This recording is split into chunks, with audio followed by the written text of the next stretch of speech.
Hello guys, how are you doing? So जैसा कि हमने लास्ट एपिसोड में देखा था कि किन्यू ने उस मॉन्स्टर को पकड़ लिया था और उसको कैद करके अपने पास रख लिया होता है। तभी वहां पर कुछ लोग आ चुके होते हैं और चारों ही तरफ से इन तीनों भाइयों को पकड़ लेते हैं। इसी के साथ इस एपिसोड की स्टार्ट होती है और हमें देखने के लिए मिलता है कि वो सोल्जर्स जो थे वो अभी भी फिलहाल यहाँ पर खड़े हुए होते हैं, और क्योंकि उन्हें शक हो रहा था कि मॉन्स्टर का किन्यू से कुछ ना कुछ रिलेशन है, तो वो पूछने लग जाते हैं कि आखिर वो पर्सन कहाँ है जिसकी यहाँ पर फाइट चल रही थी उस मॉन्स्टर के साथ में। तो वो यहाँ पर अब अपना किन्यू समझ जाता है कि इन लोगों को अभी नहीं पता चला कि मॉन्स्टर किन्यू के पास ही है। तो साथ ही यहाँ पर वो बंदा कह रहा होता है कि बताओ कि तुमने उसे कहाँ छुपा कर रख रखा है। तभी यहाँ पर अब उसका साथी आ जाता है और कह रहा था कि हर जगह ही सर्च करके देख लिया है लेकिन हमें तो कोई भी मॉन्स्टर नहीं मिल रहा। तभी यहाँ पर किन्यू समझ जाता है कि इन लोगों को पता ही नहीं है कि अभी फिलहाल के लिए मॉन्स्टर कहाँ है। तभी किन्यू आगे बढ़कर कह रहा था कि सीनियर, मुझे माफी चाहूंगा कि मुझे नहीं पता कि आखिर आप किस बारे में बात कर रहे हो। तभी यहाँ पर ये जो पावरफुल सीनियर था वो ये देखने लग जाता है कि जो लड़का है वो बस एक ऑर्डिनरी गोड ही है, साथ ही इसके पास इतनी पावर नहीं होगी। तभी किन्यू इशारा कर रहा था और कह रहा होता है कि मुझे तो ये लग रहा है कि इन रॉक की पाइल के पीछे ही वो छुप गया होगा, क्योंकि ऑलरेडी वो इतना ज्यादा स्ट्रॉन्ग था, मैं तो उसके खिलाफ कोई अटैक भी नहीं कर सकता था। ये सुन के यहाँ पर ये पर्सन आगे बढ़ता और कह रहा था कि स्टोन की हार्डनेस काफी ज्यादा अनयूजुअल है और साथ ही काफी अलग भी लग रही है। वो ये भी देखने लग जाता है कि यंगर ब्रदर तो वाकई में स्ट्रांग है, लेकिन इतना भी ज्यादा स्ट्रांग नहीं होगा कि उस खतरनाक मॉन्स्टर को खत्म कर सके। वो अपने हेवन की पावर का यूज करते हुए चेक कर रहा होता है और कह रहा था कि ये तीनों यहाँ पर रियल गॉड हैं और यहाँ पर इतने ज्यादा स्ट्रांग नहीं हो सकते। जिसके साथ ही उसका शक भी खत्म हो चुका था किन्यू के ऊपर से। और यहाँ पर एक और बंदा आ जाता और कह रहा था कि सीनियर, हमने यहाँ पर उसको बॉटम के पास भी ढूंढने की कोशिश की है लेकिन फिर भी हम उसे नहीं ढूंढ पा रहे हैं। मुझे तो ऐसा लग रहा है कि शायद उसकी पोजीशन कहीं और होगी, उसने खुद को कहीं और हाइड कर लिया होगा। तो ये सुनकर वो तुरंत ही वहां से चला जाता है, जबकि किन्यू एंड उसके भाइयों से कहता है कि तुम लोग भी यहाँ से जा सकते हो। किन्यू भी यहाँ पर एक चैन की सांस लेता है। तभी ये सीन कट हो जाता है और दूसरी तरफ हमें दिखाया जाता है कि अब ये तीनों ही भाई यहाँ पर आपस में बातें कर रहे होते हैं कि आखिर कौन कितना ज्यादा स्ट्रांग हो चुका है। मिटियोर के बारे में ही बात कर रहे थे कि अगर उस मिटियोर स्टोन ने किन्यू का साथ नहीं दिया होता तो शायद थोड़ी प्रॉब्लम हो सकती थी। अब वो दोनों आपस में भी थोड़ी बहुत बहस कर रहे थे। तभी किन्यू कह रहा होता है कि अब हमें स्ट्रॉन्ग बनना होगा, और साथ ही कह रहा होता है कि चलो फिर यहाँ से निकलते हैं। साथ ही वो ये भी कह रहा होता है कि मुझे मिस्टर फू से भी इसके बारे में बात करनी है, क्योंकि यहाँ पर वो उनसे कुछ मेथड्स के बारे में भी पूछने वाला था। किन्यू थोड़ा कंफ्यूज भी होता है कि आखिर उसने क्यों इतनी आसानी से उस खतरनाक से मॉन्स्टर को खत्म कर दिया, और क्या उसके रियल्म की पावर फोर्स आउट होकर आ चुकी होगी। अब ये सीन कट हो जाता है और हमें देखने के लिए मिलता है कि किन्यू अब वापस से प्रैक्टिस करने के लिए आ चुका था और कह रहा होता है कि प्रीवियसली मैंने यहाँ पर जिस मेथड का यूज किया था उसमें ब्रदर ने मेरी हेल्प की थी और उसी की वजह से शायद मैं यहाँ पर फोर्स आउट कर पाया था अपनी पूरी की पूरी पावर को यूज करने के लिए। लेकिन इस फॉर्मेशन के साथ आखिर प्रॉब्लम क्या है एक्चुअल कॉम्पैक्ट के अंदर, आखिर इसने क्यों इस तरीके की गलती कर दी। तभी वो पूछने लग जाता है फूबा से। तभी वो कह रहे होते हैं कि मास्टर आप मुझसे पूछ सकते हैं कोई भी अगर आपका सवाल हो तो। तभी वो कहने लग जाता है कि असल में कोई भी फॉर्मेशन होती है तो फिर उसका मेथड जो होता है वो एक ब्रेकिंग एरिया की तरह भी काम करता है। लेकिन मुझे ये नहीं समझ आ रहा कि जब मैं उस समय उस बीस्ट के साथ में फाइट कर रहा था सडनली यहाँ पर मुझे फर्स्ट रियल्म की रियलाइजेशन कैसे हो गई, मैंने फर्स्ट रियल्म के पाथ को रियलाइज किया था। तभी यहाँ पर वो एल्डर कह रहा होता है कि जहां तक मुझे पता है फर्स्ट रियल्म की जो फास्टेस्ट अंडरस्टैंडिंग होती है वो पुराने मास्टर ने यहाँ पर 100,000 ईयर के अंदर कंप्लीट की थी। लेकिन अगर आपने इसको इतनी जल्दी रियलाइज कर लिया है तो फिर हो सकता है कि शायद ऐसा हो। तभी किन्यू कह रहा होता है कि मेरी फॉर्मेशन जो थी वो फोर्स आउट करी गई उस मॉन्स्टर के द्वारा, और तभी मैंने यहाँ पर उसको आराम से फील भी किया। तो यहाँ पर वो कह रहा होता है कि देखिए मुझे इसके बारे में ज्यादा नहीं पता है क्योंकि मेरे पास कोई सोल नहीं है, लेकिन मुझे जहां तक लगता है फर्स्ट पाथ की अंडरस्टैंडिंग के बारे में मैं तो आपको यहाँ पर और भी ज्यादा कॉम्प्लिकेटेड फॉर्मेशन मेथड दे सकता हूँ। तभी यहाँ पर किन्यू कह रहा होता है कि ठीक है। जिसके बाद ही वो बंदा कह रहा होता है कि तो फिर अब मैं आपको एक सेंड एरे दे रहा हूँ जो कि 10 of thousands ऑफ ईयर से काफी ज्यादा पावरफुल तरीके का एरे रहा है। अब यहाँ पर वो 3 स्क्रोल्स निकालते हैं और तीनों ही स्क्रोल को यहाँ पर छोड़ देते हैं, जिसकी वजह से अब किन्यू यहाँ पर इनको देख रहा होता है। जिसके बाद किन्यू जैसे इस फॉर्मेशन के अंदर आता है तो वो काफी ज्यादा कॉम्प्लिकेटेड लग रही थी, जैसा कि यहाँ पर मास्टर फू कह रहे होते हैं। किन्यू नोटिस करता है कि यहाँ पर तो थ्रेड लाइक कुछ मौजूद है। किन्यू जैसे ही उसको टच करने के बारे में सोच रहा होता है तो कह रहा था कि तो बहुत ज्यादा कॉम्प्लिकेटेड है। इवन यहाँ पर पिछली बार वाली जो फॉर्मेशन थी ये तो उससे भी ज्यादा स्ट्रॉन्ग मुझे नजर आ रहा है। गलती से उसकी जो फिंगर थी वो यहाँ टच हो जाती है तो तुरंत ही उसके ऊपर कुछ फायर से अटैक बरसने लगे होते हैं। जिसके बाद वो इसे देखकर कह रहा होता है कि इवन ये तो ब्रेथ को भी सेंस कर रही है। फिर उसके बाद वो थोड़ा पीछे कटता है तो फिर यहाँ पर फॉर्मेशन उसके ऊपर हमला कर देती है। किन्यू यहाँ पर बच रहा होता है इस फॉर्मेशन से। तभी एल्डर फू यहाँ पर कह रहे होते हैं कि अब आप इसे देख सकते हो। किन्यू कह रहा होता है कि देख सकता हूँ, मैं तो इस एरे को बिल्कुल भी समझ नहीं पा रहा। लेकिन तभी वो यहाँ पर उसको समझाते हैं कुछ और कह रहे थे कि अगर तुम ध्यान से करो तो हो सकता है कि यहाँ पर फर्स्ट रियल्म का जो एसेंस है वो तुम उसको समझ पाओ और फिर उसके बाद तुम इसे भी समझ लोगे। जिसके साथ साथ यहाँ पर वो उसे थोड़ी बहुत अंडरस्टैंडिंग के बारे में और समझाते हैं और फिर वहां से चले गए थे। किन्यू जो था वो भी यहाँ पर बैठा हुआ इस एरे को समझने की कोशिश कर रहा होता है। धीरे धीरे करके वो यहाँ पर इस एरे को आराम से समझते हुए एक एक करके स्टेप लेता है। तो अब यहाँ पर वो इसको समझने की कोशिश कर पा रहा था। वो एक एक करके सारे ही डॉट्स को एक दूसरे से कनेक्ट कर पाता है और फिर उसको समझ में आ जाता है कि आखिर असल में यहाँ पर चल क्या रहा है इस एंड एरे के साथ में, जिसके साथ ये सीन कट हो जाता है। और अब हमें देखने के लिए मिलती है वो कैप्टन जो कि यहाँ पर खड़ी हुई थी और वो यहाँ 3 टोकन लेकर आई होती है। वो तीनों को ही एक एक टोकन दे देती है और कह रही होती है कि लग रहा है कि अब तुम्हें विलेज की तरफ मुझे लेकर जाना होगा, क्योंकि इन लोगों ने इनफ स्टोन काफी जल्दी कलेक्ट कर लिए थे। अब वो रास्ते में बता रही होती है कि मैं यहाँ पर तुम्हें फूजी विलेज की तरफ लेकर जा रही हूँ। वैसे ये विलेज जो है तुम्हें नहीं पता है, लेकिन हाई लॉन्ग टाइम की तरफ से इस विलेज को कंट्रोल करा जा रहा है और हमेशा ही यहाँ पर ये लोग काफी ज्यादा टैक्सेस वगैरह लोगों से ले रहे हैं, जिसकी वजह से यहाँ पर लोगों को काफी परेशानियां भी हो रही है।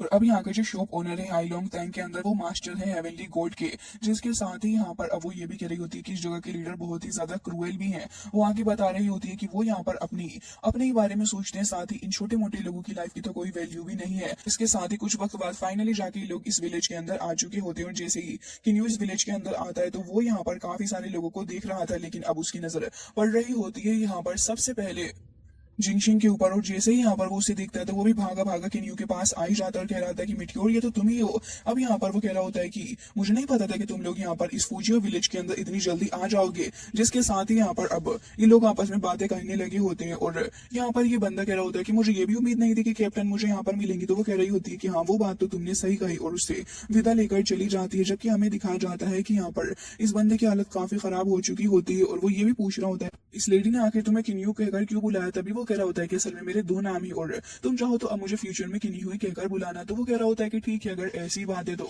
ये आपस में खड़े ही थे। तभी किन्यू कह रहा होता है कि फॉर्मर किंग से आपकी हालत ये क्या हो चुकी है। और वो याद करता है कि जब ये मोनार्क हुआ करता था तब यहाँ पर वो कितना ही ज्यादा अच्छा और स्ट्रॉन्ग था। साथ ही उसने ये भी कहा था किन्यू से कि तुम्हें मेरा साथ होना होगा। तो फिर किन्यू भी इस चीज के लिए एग्री कर जाता है उसको वर्शिप करने के लिए, लेकिन अब यहाँ इसकी हालत काफी ज्यादा खराब हो चुकी है। तभी यहाँ पर ये बता रहा होता है कि असल में इस जगह पर स्टोन अर्न करना बहुत ज्यादा मुश्किल है। कल्टीवेशन तो छोड़ ही दो, सारे के सारे यहाँ के टैक्सीज के अंदर ही चले जाते हैं। और अब वो अपने साथ ही उसको लेकर जा रहा होता है। तभी उसकी नजर पड़ जाती है यहाँ पर वेई ची चैन पर, और वो कह रहा होता है कि अरे तुम यहाँ पर क्या कर रही हो।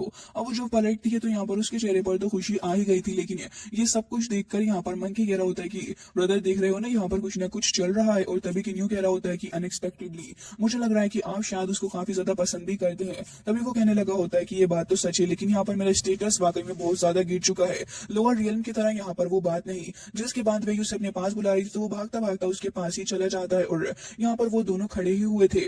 लेकिन इतनी देर में हमें देखने के लिए मिलता है कि यहाँ पर आ जाता है किंग यून और कह रहा होता है कि मैं यहाँ पर तुम लोगों से टैक्स लेने के लिए आया हुआ हूँ, तो फिर तुम लोगों को यहाँ पर टैक्स देना होगा। और 1500 कुछ स्टोन्स मांग रहा होता है। सभी के सभी लाइन में लगे हुए थे और एक एक करके टैक्स को पे कर रहे होते हैं। जिसके बाद हमें देखने के लिए मिलता है कि वो अपनी पोटली में सब कुछ रख रहा था। किन्यू एंड बाकी भी वहीं पे खड़े हुए थे। जब बारी आती है वे की तो वो उसके पास आके उसे फ्लर्ट करने लग जाता है। वो पीछे हट रही थी डर के मारे और कह रही होती है कि ब्रदर मुझे लग रहा है कि अब मुझे यहाँ से चलना चाहिए, लेकिन वो कह रहा होता है कि बिल्कुल भी नहीं, अब तो मैं तुम्हारी फैमिली से तुम्हारा हाथ मांगने वाला हूँ। और उसकी तरफ को अपना हाथ भी बढ़ा देता है। ये सब कुछ देखने के बाद यहाँ पर काफी ज्यादा बुरा लगने लग जाता है यहाँ पर जिंगशिंग को, और कह रहा होता है कि तुम्हारी हिम्मत भी कैसे हुई इस तरीके से हाथ लगाने की। तो यहाँ पर किंग यून कह रहा होता है कि ऑफ कोर्स मैं उसे हाथ लगाऊंगा, और साथ ही उसे भी पीछे हटा देता है काफी जोर से हिट करते हुए।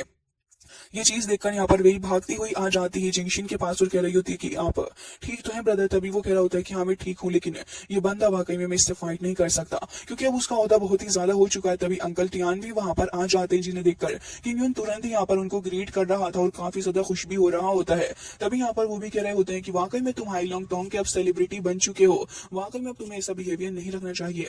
ये सुनने के बाद किंग यून कह रहा होता है कि अच्छा ऐसी बात है। वेल यहाँ पर ये दोनों तो साथ में खड़े ही हुए थे, और यहाँ पर तभी किंग यून कह देता है कि असल में बात ऐसी अंकल ध्यान, मैं नहीं चाहता कि वही और ज्यादा वेट करे, इसलिए मैंने फाइनली इतनी ज्यादा मेहनत करने के बाद उससे शादी करने का फैसला ले लिया है।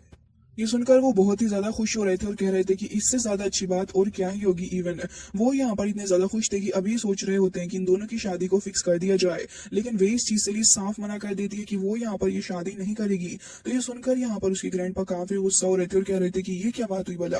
और साथ ही यहाँ पर सुना रहे होते हैं शिंजिन को भी और उससे कह रहे थे कि तुम क्या चाहते हो कि ये भी तुम्हारे साथ ऐसे ही सफर करे। तो किंग यून कह रहा होता है कि हाँ बिल्कुल, मुझे तो यही लग रहा है कि ये यही चाहता है, और काफी ज्यादा ह्यूमिलिएट भी कर रहा होता है। तभी यहाँ ग्रैंड पर आकर उसका हाथ पकड़ के लेके जाने लग जाते हैं। अब वे यहाँ पर क्या ही करता है, बेचारा चुपचाप वहीं खड़ा होता है। तो यहाँ पर दिखाया जाता है कि किन्यू और उसके भाई वहां पर आ जाते हैं और उसे ये बात बिल्कुल भी अच्छी नहीं लगती कि ये बंदा यहाँ पर ज्यादा गिरा हुआ है, और तभी कह रहा होता है कि तुम्हें बिल्कुल भी शर्म नहीं आ रही, तुम एक रोबर हो, रोबर जो कि दूसरों के सामान को चुराते हो। तो ये सुनकर वो कह रहा होता है कि अच्छा, तो तुम खुद को कुछ ज्यादा ही समझ रहे हो। तभी यहाँ पर दिखाया जाता है कि अपना हुए फेक कहने लग जाता है कि तुम्हें पता भी है कि तुम इस जगह पर बहुत छोटे सी चीज हो और तुम्हें यहाँ पर इतना ज्यादा एरोगेंस नहीं दिखाना चाहिए। ये देखकर तो अब यहाँ पर वो बंदा कुछ वक्त के लिए सोचने लगा था, लेकिन तभी वही यहाँ पर जिंक्शन के पास ही वापस आ जाती है।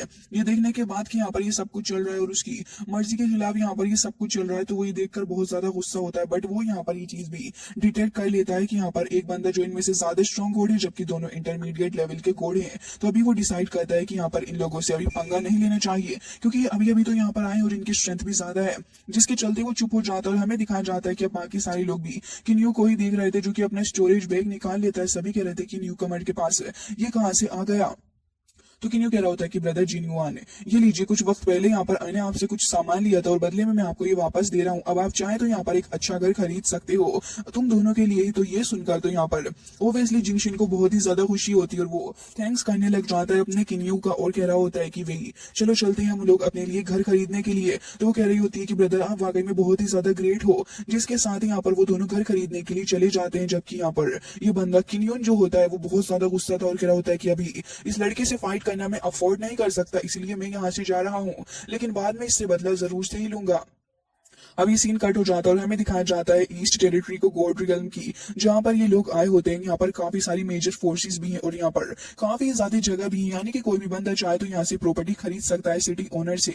तो भी ये लोग बेसिकली यहाँ पर प्रॉपर्टी खरीदने के लिए आए होते हैं।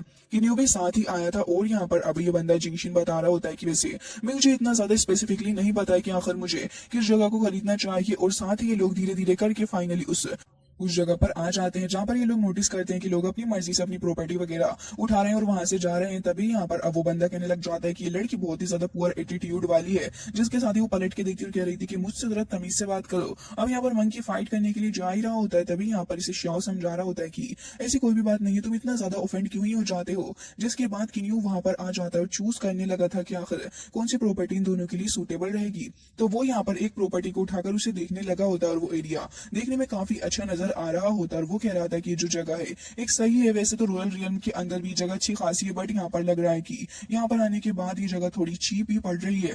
तो वो यहाँ पर दे देता है ये चीज इस बंदे जिंक्शन को, और जिंक्शन इसे लेके खरीदने के लिए जा रहा होता है। कह रहा था कि नॉर्थ डिस्ट्रिक्ट के अंदर ये जो बिल्डिंग है ये हमें चाहिए। तो ये सुनकर वो लड़की कहती है कि हमें 228 पीसेस दे दीजिए आप लोग रेड के स्टोन के, तो ये घर आपका हो जाएगा। ये सुनकर वही तुरंत यहाँ पर अपने पास से निकालकर वो पोटली देती है। तो लड़की बदले में यहाँ पर उसे वो की दे देती है उसके घर की। लेकिन जैसे यहाँ पर वही उसको खरीदने वाली थी, तभी यहाँ पर एक बंदा आ जाता है जो कि इस जगह का लोड होता है और उसका नाम लियो था। इसे देखकर तो ये लड़की तुरंत ही रंग बदल लेती है और वो की लेकर भागते हुए जाती है और कह रही थी कि लोड लियो, क्या आपको ये घर चाहिए, और तुरंत ही यहाँ पर उसको दे देती है। बट ये देखकर जिंक्शन कह रहा होता है कि अरे ये तो बहुत ही ज्यादा गलत बात है, घर पहले हमने खरीदा था, तो तुम भला कैसे किसी और को दे सकती हो। तो ये सुनकर वो कहती कि तुम फालतू की बातें कर रहे हो, इस बात का कोई भी लॉजिक नहीं बनता है, ये लो अपने पैसे वापस, और लोड लियो ही इस घर को खरीदेंगे क्योंकि वो यहाँ पर बहुत ज्यादा स्ट्रॉन्ग भी है। तभी ये सुनकर वहां पर एक लेडी आ जाती है और वो बहुत ही ज्यादा गुस्से में भी लग रही थी। इसका नाम जिंगली होता है। हाँ, आते ही कह रही थी कि मुझे बिलीव नहीं हो रहा कि यहाँ पर आप दोनों ऐसा कर रहे हो, ये तो बहुत ही ज्यादा गलत बात है। और साथ ही जैसे ही वो नोटिस करता है कि उसकी क्लैन की बिल्कुल ही एल्डर यहाँ पर आ चुकी है और वो यहाँ पर उनके क्लैन के मास्टर की जगह पर, ये तो बहुत ज्यादा डर जाता है और कह रहा था कि मुझे माफ करना, मुझे नहीं पता था कि मैंने क्या गलती कर दी, क्या आप मुझे बता सकती हैं। ये सुनकर वो कह रही होती है कि तुमने क्या गलती कर दी है, क्या तुम्हें नहीं पता कि तुमने क्या गलती की है, तुमने यहाँ पर कुछ छोटे मोटे गोट से यहाँ पर चीजें चुराने की कोशिश की, थोड़ी तो शर्म करो। और ये कहकर वो तुरंत ही उसकी कीज को हासिल कर लेती है। जबकि हमें दिखाया जाता है कि वो यहाँ पर ये की वापस करने के लिए आगे बढ़ रही थी जिंक्शन को। ये चीज तो वाकई में चौंकाने वाली थी कि यहाँ पर एक काफी ज्यादा पावरफुल मास्टर कैसे कुछ लोअर ग्रेड के गोड्स के लिए इतना बड़ा स्टैंड ले रही है। साथ ही यहाँ पर वो कह रही थी कि साउथर्न डिस्ट्रिक्ट जो है वो प्रैक्टिस के लिए ज्यादा सूटेबल रहेगा, और ये कहकर वो वहां से तुरंत ही चली जाती है। अब जैसे ही वो फ्लाई करते हुए वहां से जा रही थी, तो फिर इसे देखकर अपना मंकी कहने लग जाता है कि इस जगह के गोड इतने भी ज्यादा अच्छे होते हैं क्या। तो किन्यू भी उसी की तरफ को देख रहा होता है। हालांकि यहाँ पर इन लोगों का मिलना तो नहीं लिखा था, तो अभी के लिए तो ये लोग यहाँ पर एक दूसरे को ज्यादा सीरियसली नहीं लेते। जबकि यहाँ पर किन्यू जो होता है वो कह रहा होता है कि ठीक है ब्रदर, अब लगता है कि हमारा भी यहाँ से निकलने का समय हो चुका है। लेकिन ये सुनने के बाद जिंक्शन कह रहा होता है कि अरे ऐसे कैसे ब्रदर, अभी तो आपको मेरे साथ चलना है, घर लेने की खुशी में आपको पार्टी जो देनी है। तो ये लोग एक रेस्टोरेंट के अंदर ही आ जाते हैं जहाँ पर हमें दिखाया जाता है कि काफी सारे लोग थे, बहुत चहल पहल भी होती है। लेकिन यहाँ पर एक एल्डर बैठा हुआ था और किन्हीं और बाकी सभी बैठे हुए होते हैं। तो अब जिंगशिन यहाँ पर कह रहा होता है कि ब्रदर आपने आज मेरा बहुत साथ दिया है, तो फिर चलिए इस पर टोस्ट करते हैं। वो टोस्ट करने ही लगे थे, लेकिन हमें दिखाया जाता है कि यहाँ पर उसी लड़की की क्लान से कुछ 3 लोग और आ जाते हैं, और इस बार यहाँ पर वो लड़की नहीं बल्कि उसका भाई और एक और बंदा साथ में थे। तो तब यहाँ पर वो काफी ज्यादा नॉइस कर रहा होता है, तो ये देखकर उस एल्डरमैन को काफी गुस्सा आता है। वो तो कप फेंक कर ही मार देता है और कह रहा था कि थोड़ा यहाँ कम नॉइस करो, ये रेस्टोरेंट है और तुम्हारे अंदर बिल्कुल भी एटिकेट नहीं है क्या। ये सुनकर उस लड़के को बहुत ज्यादा गुस्सा आता है और वो जोरदार तरीके से पंच करने के लिए इस एल्डर को जा रहा था, लेकिन एल्डर की फोर्स इतनी ज्यादा डोमिनेटिंग थी कि वो तो एक हाथ तक नहीं लगा पाता एल्डर को। ये देखकर उसके साथी हैरान थे, साथ ही किन्नी और बाकी सब भी। जिसके बाद यहाँ पर सारे लोग भाग जाते हैं डर के मारे कि कौन पर्सन है जो कि यहाँ के स्ट्रॉन्गेस्ट गोड को इस तरीके से ट्रीट कर रहा है। कि सब इस जगह से निकल रहे थे, लेकिन जिंगशिन और वही जैसे ही बाहर निकलते हैं तब इस जगह पर एक बैरियर लग चुका था। तो वो कह रहा होता है कि ब्रदर आप कैसे बाहर आओगे, तो किन्यू कहता है कि नहीं कोई बात नहीं, तुम जाओ हम अपना खुद देख लेंगे। तो वो डर के मारे वहां से भाग जाते हैं, जबकि हमें दिखाया जाता है कि हुआ फेई जो था वो हमला कर देता है अपने स्पीयर का इस्तेमाल करके, लेकिन ओल्ड मैन तो अपने डोमिनेटिंग फोर्स का यूज करके उसे बहुत ज्यादा परेशान करते हैं। साथ ही वो अपनी नीज पर बैठ चुका था, ये देखकर अब तो उसे काफी गुस्सा आता है। लेकिन किन्यू भी यही सोच रहा था, न जाने क्यों हुआ इतनी जल्दी एक्शन लेता है, बट अब एक्शन ले लिया तो इसके कॉन्सिक्वेंसेस तो इन तीनों को भुगतने ही होंगे, जिसकी वजह से ये लोग तभी वहीं पर बैठे हुए थे। तो ओल्ड मैन कह रहा होता है कि ओए मंकी तुम वही रहो, मुझे तुमसे कुछ बात करनी है, लेकिन उससे पहले मैं इन्हें देखूंगा। और अब वो यहाँ पर जैसे ही वहां पर अपनी टेरिफाइंग पावर का यूज करते हैं, तो इवन वो इतने ज्यादा गुस्से में थे कि इस लड़की की तरफ अपना हाथ बढ़ा के लिटरली उसके कवच तक को तोड़ देते हैं, और साथ ही यहाँ पर उसकी हालत बुरी कर देते हैं, उसको वहीं पर काफी ज्यादा तंग करके। जिसके साथ ही यहाँ पर तभी उसका दूसरा साथी भी आगे बढ़ रहा था ओल्ड मैन के ऊपर हमला करने के लिए, लेकिन वो उसे भी वहीं पर ट्रैप कर लेते हैं। और तब हमें दिखाया जाता है कि वो लेडी वहां पर आती है और कह रही थी कि आखिर तुम्हें क्या हुआ है ब्रदर, और साथ ही एल्डर से भी कहती है कि एल्डर प्लीज मेरे ब्रदर को छोड़ दीजिए, लेकिन वो उसके ऊपर भी अपना प्रेशर बनाने लगे होते हैं। लेकिन देखने वाली बात ये थी कि जहां वो दोनों ही लड़के बिल्कुल भी ढंग से खड़े नहीं हो पा रहे थे, ये लेडी अभी भी ऐसे ही खड़ी थी, जो कि इसकी स्ट्रॉन्ग विल पावर को यहाँ पर रिप्रेजेंट कर रही थी, साथ ही इसकी फिजिकल पावर को भी। ये देखकर वो कह रहे थे कि लड़की तुम्हारी पावर्स देखकर मैं खुश हुआ हूँ। और उसके बाद हमें दिखाया जाता है कि वो यहाँ पर उन दोनों लड़कों को भी दूर पटक कर फेंकते हैं, जबकि यहाँ पर अभी लड़की समझ जाती है कि यहाँ पर ये जो पर्सन है बहुत ज्यादा स्ट्रॉन्ग है। तो कह रही थी कि सीनियर प्लीज मुझे माफ कर दीजिए, हमें नहीं पता था कि आप इतने ज्यादा स्ट्रॉन्ग है, और साथ ही माफी भी मांगती है। जिसके बाद एल्डर कह रहा था कि आज मैं अच्छे मूड में हूँ, तो ठीक है तुम्हें जाने देता हूँ। वो तुरंत ही अपने भाई को उठाती है और उसका साथी तीनों ही वहां से भाग जाते हैं, जबकि ओल्डमैन यहाँ पर अब इन तीनों के पास ही आ जाते हैं और कह रहे थे कि क्या तुम तीनों फेरी डीमन वर्ल्ड से हो। तो किन्यू कह रहा था कि हाँ। तभी वो कह रहे थे कि अच्छा तो तुम क्या Holi land app monkey clan के बारे में जानते हो, जो कि यहाँ पर काफी ज्यादा पावरफुल लोग हैं और काफी ज्यादा स्ट्रॉन्गेस्ट भी रहे हैं गॉड रियल्म के अंदर। ये सुनने के बाद यहाँ पर वो ये भी कह रहे थे कि अब से तुम मेरे अप्रेंटिस यानी कि तुम मेरे डिसाइबल बनोगे। ये सुनकर यहाँ पर ये चीज बिल्कुल भी हुआ फेई बर्दाश्त नहीं करता। तो तभी यहाँ पर वो कह रहा होता है कि मेरा ऑलरेडी एक टीचर है। तभी ये सुनने के बाद उसके ऊपर एक और बैरियर लगा देते हैं, जिससे कि हुआ फेई लगातार उससे बाहर निकलने की कोशिश कर रहा होता है और कह रहा था भाई टीचर का नाम जियांग लैन है। ये सुनने के बाद वो कह रहे थे कि अच्छा ये बात है, फिर हंसते हुए कह रहे थे कि फिर तो उसे कोई भी प्रॉब्लम नहीं होगी, मुझे भरोसा है कि वो कभी भी मुझे अपोज नहीं करेगा। साथ ही उसे उस बॉल के अंदर कैद करके वहां से लेकर जा रहे थे और कह रहे थे कि मैं इसे कल्टीवेट करवाऊंगा और ज्यादा स्ट्रॉन्ग बनाने के लिए। तो किन्यू यहाँ पर काफी ज्यादा रिस्पेक्टफुली होकर कह रहा था कि ठीक है सीनियर आप प्लीज हमारे भाई का ख्याल रखिएगा। तो वो कह रहे थे, वो कहते हैं कि हाँ परेशान नहीं हूँ, मैं यहाँ पर इस मंकी को कल्टीवेट करवाने के लिए लेकर जा रहा हूँ, ये जल्दी वापस आ जाएगा। लेकिन हुआ फेई तो लगातार उस जगह से बाहर निकलने की कोशिश कर रहा होता है। एल्डर तो वहां से निकलकर चले जाते हैं, लेकिन हुआ फेई कह रहा होता है कि ब्रदर मैं जल्दी तुमसे मिलने के लिए आऊंगा। और किन्यू भी कह रहा होता है कि हाँ हम भी तुम्हारा वेट करेंगे। हालांकि गाइस इसी के साथ ये एपिसोड हो जाता है एंड आई होप कि आपको पसंद आया होगा।